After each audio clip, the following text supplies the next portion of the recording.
the land has always been the heart of our people. Treaties were negotiated in the 19th century, not by choice, but as a forced measurement imposed by government officials. To own the land and water was a new concept to the people, a concept that was at the time unimaginable.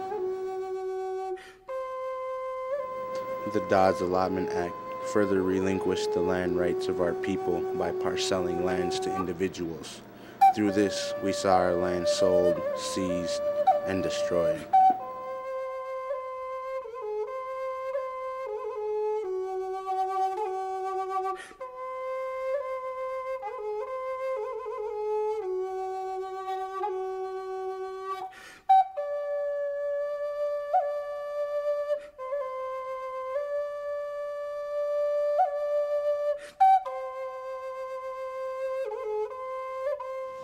At the turn of the century, the 1900s, a lot of land on the reservation here was the transaction between all the government holdings for the tribe, for allotments for individuals. A family, for example, a head of household would get 160 acres. Each one of their kids would get 80 acres. It was broken down that way and the reason why White Earth was set up was to relocate all the Indians in Minnesota onto one reservation. And they wanted to close all the other reservations down. Well, that didn't work.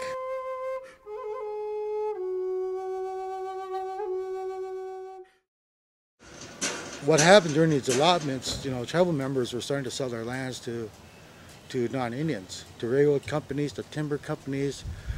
A lot of land was sold like dime an acre back then. To Native people around here, that was back in the turn of the century. That was big money. We've even found where some people sold like 150 acres for $1, and also exchange of goods, which might be pots and pans or something like that for the families. And what they didn't realize, the Indian agents didn't realize either back then, is miners couldn't sell land. Once they were allotted land, they couldn't sell it.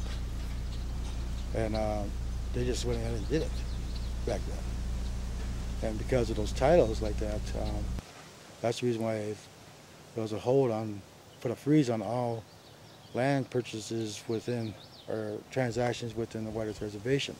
In 1986, the Congress, they called the Dawes Allotment Act, the White Earth Land Settlement Act, where they could close the titles of 100,000 acres, and where these individuals, non-Indians, would be able to sell the land.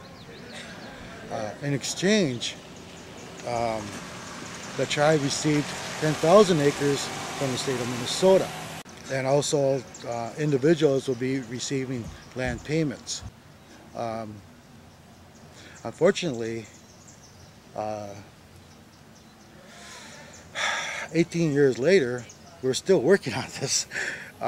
We found out that not all the land has been transferred from the state of Minnesota to the tribe, and also a lot of families still have not been paid off to clear those titles, although a lot of the land titles have been exchanged by hands already since 1986, since the Dawes Allotment Act. All Dawes Allotment did was clear those titles so people, non-Indians, could sell the land. It didn't help really benefit tribal members at all. You still take, you still take, you still take, you still take, you still take, you still take, you still take, you still take. I saw them lying, stacked high on shelves. Cardboard box, they'll label, skeleton mother holds her embedded child. Uncovered, no blankets, no nothing, just how I was looking at myself, buried alive. Military donations, government research, science, churches, and museums.